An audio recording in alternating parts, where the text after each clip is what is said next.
Further along the road, they came to some water, and the eunuch said, "Look, here are some water. Is there anything to prevent my being baptized?"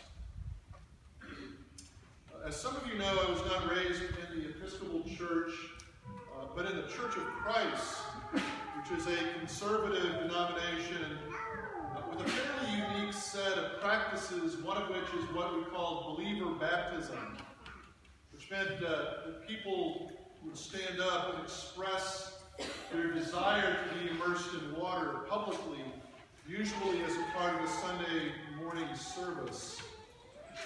In the church in which I was raised, it happened like this. After the preacher had preached the sermon, he would offer an invitation to baptism, sometimes related to what he had just preached. And he'd say something like, if you have been convicted by the call of God today, you can make your confession in Jesus Christ and be baptized. I invite you to come forward as we stand and sing, and then the congregation would stand and sing, and the preacher would step down from the pulpit, and he would stand at the head of the center aisle and wait for someone to come for baptism. And we'd usually sing an old gospel hymn like "Just As I Am Without One Plea," and we'd wait for someone, anyone, to come forward for baptism. And no one ever came. I mean, some people did. But they were the ones who had planned on being baptized on that particular Sunday. I can count probably on one hand the number of times that someone responded to the invitation to baptism in that church.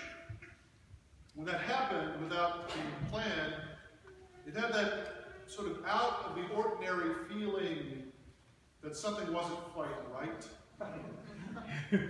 One time someone actually came forward for baptism, and shortly after they'd done so, you could hear water running into the baptismal tank at the front of the church. Apparently it had been drained over the weekend before.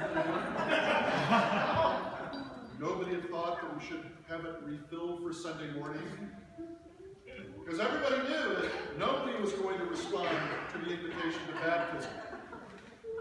And since it would have taken again 30 minutes to fill the tank with water, the baptism was rescheduled for the next week. Is there anything to prevent my being baptized? I mean, apart from an empty font? Or apart from the fact that you haven't filled out the proper paperwork, or the fact that your grandparents don't want to miss the event?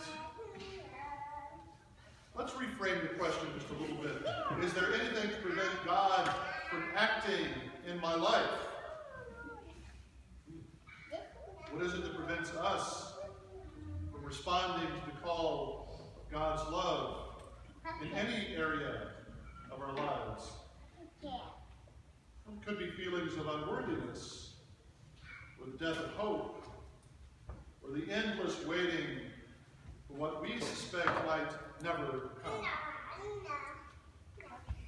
I have to admit that when I was a kid, I thought it was kind of ridiculous that the preacher would give the same invitation every Sunday and stand there waiting for someone who was never going to come. I thought that it was a little bit pathetic. But now when I reflect on that experience, I wonder at the preacher's tenacity and his fearlessness and his vulnerability. Oh, and by the way, the preacher's name was Dr. Love.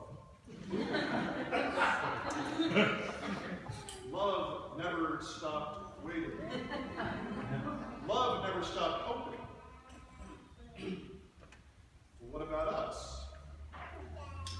You stop loving because it's been a long time since someone responded. You give up on that love. You stop caring about love. For a lot of us, the answer might just be yes. Life seems to offer little more than a rehearsal of scarcity. It seems to make sense to relocate our hope elsewhere. The same violence and the same deprivations keep coming up again and again on the several small screens that show us the world. Baltimore, anyone? It may seem like giving up on hope is a reasonable course of action. When the time and the energy we put into our relationships doesn't produce the levels of intimacy that we deserve, it may seem like looking elsewhere for a sense of connection and love is the only way forward. So how do we project our hope into the future? In other words, what is there to strengthen our faith? A good place to start is to look at what eunuchs do. The eunuch in this story from the Acts is in a strange but perhaps familiar bind. He is privileged by wealth and a powerful position in a foreign government. But he is excluded by the rules and regulations of the religion in which he has found his faith. Eunuchs, an ancient description of both castrated males and queer men in general, are excluded by the purity regulations found in the faith of Israel. But as that faith has progressed over time, the inclusion of everyone is promised, particularly in the book of the prophet Isaiah that the eunuch is reading. Just 3 chapters later, the book of the prophet says, "Do not let the foreigner joined to the Lord say, 'The Lord will surely separate me from his people.' And do not let the eunuch say, 'I'm just a dry tree,' for thus says the Lord. To the eunuchs who keep my Sabbaths, who choose the things that please me and hold fast to my covenant, I will give in my house and within my walls a monument and a name better than sons and daughters. I will give them an everlasting name, a name that shall not be cut off." So the eunuch's hope is not cut off. But he does not know what the way forward looks like. He's always been in this bind of desire and rejection, of hope and frustration. I was reading the pundits reflect on last week's Supreme Court deliberations about the legality of same-sex marriage. And I found myself in a similar state to the eunuch, that uncomfortable place of not yet knowing. Would my marriage have legal standing in my cradle state of Texas as it does in my home state of California? Or would I keep having to justify myself to the rental clerk at the Houston airport that we both get to go on the contract because we're married? And I noticed I was paying closer attention to the pundits who prognosticated in my favor and avoiding those who cast a shadow on my hope. So I appreciate the bind that the eunuch finds himself in. His longing for what he cannot be sure is really his claim. So what strengthens his faith? It's both connection to another person and his own audacious request. The text says, when Philip ran up, he heard him reading Isaiah the prophet and asked, "Do you understand what you're reading?"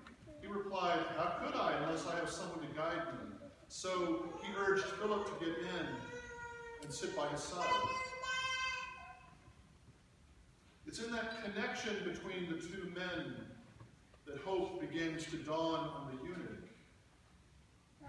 Instead of looking at him with a kind of "who do you think you are" look, Philip sits closely by him, knitting his desire to the eunuch's desire, his hope to the eunuch's hope. Human connection makes it possible for us to dare to hope in what we can't yet see. Connection to another strengthens our hope and kindles faith in what is coming. And that hope urges the eunuch to make his daring request. Look, here's some water. Is there anything to prevent my being baptized? Is there anything preventing him? Well, of course there is. But it has nothing to do with God. If there's anything that is preventing him, maybe it's his fear. Fear of rejection, fear of vulnerability, even fear of connecting with another person. A connection that calls him to change. But this doesn't come from God. It comes from the very human desire to stay safe, to not be fooled again.